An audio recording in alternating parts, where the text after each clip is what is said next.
You have had roughly 30 adjustments this year. For 10 minutes afterward, the world is different. A pop, a release across your lower back. The walk to the car convinced it took. By Thursday, it is back, and the segment has slipped out again. Or the other treadmill. A hot pack, electrical stimulation, 3 sets of bridges, a discharge letter when your visits run out. My name is Dr. Gurpreet Singh Padda, MD, MBA, MHP, of the Padda Institute Center for Interventional Pain Management in St. Louis.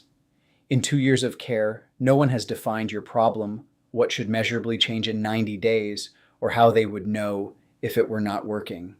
That is not therapy. That is a subscription. Movement has real evidence behind it, sold to you stripped of what made it work. The mechanical story you were given is largely fiction. Chronic, nonspecific, low back pain past 12 weeks is not one fault in one structure. Your disc, facet joints, and sacroiliac joint can all generate nociception. In most people, no single one is ever confirmed as the sole source, and often more than one contributes, or none can be isolated. Nonspecific describes the limit of our diagnostic reach. It does not mean nothing hurts, and it does not mean the search is always worth running.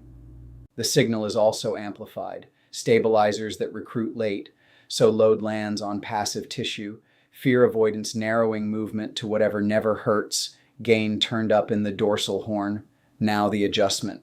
A high velocity, low amplitude thrust is real force on a real joint. That audible pop is cavitation, a gas bubble in the fluid of the facet capsule, not a bone returning to its correct address. The leading proposed mechanism is altered discharge from paraspinal muscle spindles, and that work comes from anesthetized animals. It is not established in humans. The subluxation model is unsupported. Exercise works by progressive loading, motor control retraining, and graded exposure to what you have been avoiding. The short-lived drop in pain sensitivity afterward is attributed to descending inhibition, unproven in humans, often blunted in those with the longest standing pain. The glow after a session is not the treatment. The adaptation over 12 weeks is. So let us put a number on movement, because the number is the part nobody quotes you. A 2021 Cochrane review by Hayden and colleagues pooled 249 randomized trials of exercise therapy for chronic nonspecific low back pain. Against no treatment, usual care, or placebo, exercise reduced pain about 15 points on a 100-point scale at moderate certainty. Function improved only about 7 points. Below the threshold, the reviewers set in advance for a change patients reliably notice. Against other active conservative treatments, the pain advantage shrank to about 9 points, also below that threshold. Exercise and manual therapy came out equivalent, 1 point apart. That same review counted harms, a median of 0.14 adverse events per participant in the exercise groups against 0.12 in the controls, almost all of it muscle soreness. Read that carefully. Exercise will make you sore, and soreness is not injury. A flare in week 3 is a scheduling problem, not evidence the program is wrong. Rubenstein and colleagues, BMJ 2019, 47 trials, over 9,000 participants. Against guideline-recommended care, manipulation produced no statistically significant pain difference, minus 3.2 points, confidence interval minus 7.9 to plus 1.5. Function favored it slightly, a standardized effect of minus 0.25.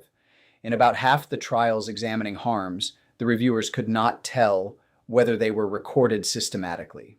The 2017 American College of Physicians guideline by Kasim and colleagues strongly recommends starting with non-pharmacologic care, then lists 13 options without ranking them.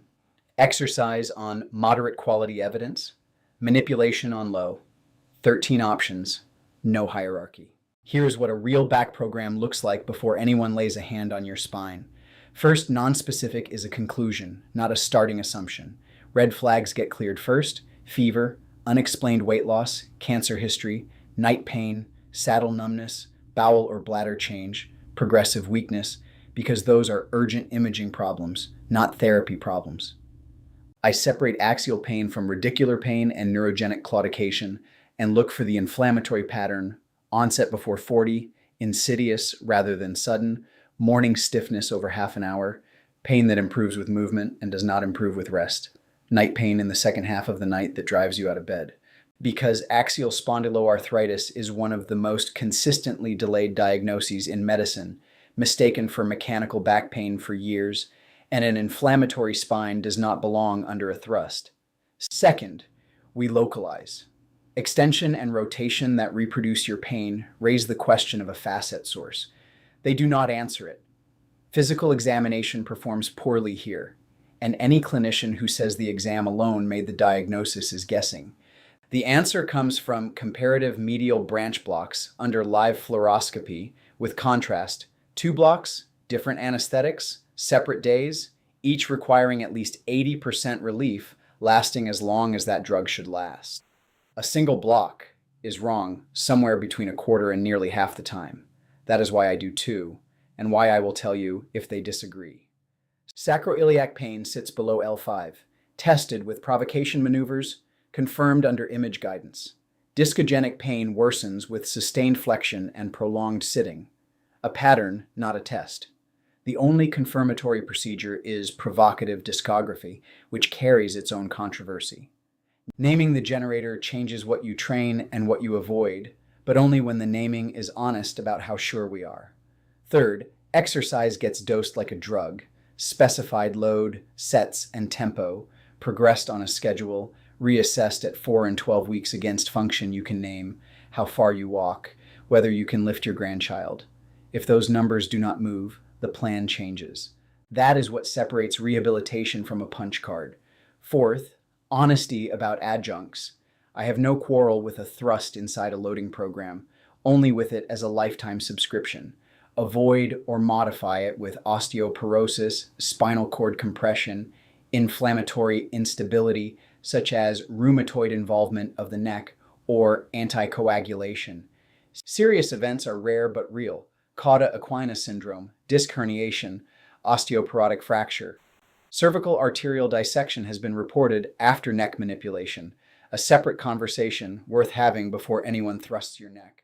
Low-level laser therapy, that modality specifically, not red light panels, appears in that same guideline list on low-quality evidence. The 660 to 850 nanometer photobiomodulation marketed for back pain has not been graded at all. Adjunctive and emerging, never the plan. 2 years of adjustments is a long time to be told the same bone keeps escaping. Here is what the 12 weeks after that actually look like. What I'm about to describe is a composite, a picture assembled from many patients with this condition, not one person's chart. An adult 2 years past the original episode, punched card in hand. Red flags cleared, no inflammatory pattern. 2 comparative medial branch blocks, separate days, different anesthetics, under live fluoroscopy, each relieved the pain for exactly as long as that drug should last. Hours, not weeks. That told us the facet joints were carrying part of the signal. It did not treat anything, and I did not pretend it had. What it bought was a decision. What to load and what to leave alone. The program was built around that answer. Week 3 brought a flare after a hinge progression that cost a session and a good deal of trust. By 12 weeks, the pain change was modest, and it matters which number applies. This person had already had 2 years of adjustments and therapy. So the honest comparator is not the 15-point figure against no treatment. It is the 9-point figure against other active care, which sits below the threshold patients reliably notice. The change was real to this person. The trials would not call it clinically important. Both are true, and anyone who tells you only the first half is selling. The functional gain stayed smaller than the pain gain. 7 points against 15. That is what Cochrane measured. Size, not sequence. It says nothing about which moves first. Here, walking moved first. A clinical observation, not a trial finding. Then the program stopped over a holiday stretch and ground was lost. The benefit tracks with continued training. No one can promise you an expiry date. Start at painmd.tv on the physical therapy page. Padda Institute Center for Interventional Pain Management. We are at 4477 Woodson Road, Suite 100 in St. Louis, Missouri, right next to St. Louis Lambert International Airport, and at 12174 Natural Bridge Road in Bridgeton. We serve the St. Louis region, Missouri, and Illinois. Call 314-481-5000 or text 314-886-5000. 5902, Monday through Friday, 8 in the morning to 5 in the afternoon. Stop buying maintenance. Ask for a diagnosis, a dose, and a date by which you will both know whether it worked. If something in this changed how you understand your own pain, that was the point. Bring us your imaging, your history, and your questions. Padda Institute Center for Interventional Pain Management. We are at 4477 Woodson Road, Suite 100 in St. Louis, Missouri, right next to St. Louis Lambert International Airport, and at 12174 Natural Bridge Road in Bridgeton. We serve the St. Louis region, Missouri, and Illinois. Call 314-481-5000 or text 314-886-5902, Monday through Friday, 8 in the morning to 5 in the afternoon. Everything in this video is education, not medical advice. Ask for the diagnosis before you accept the procedure.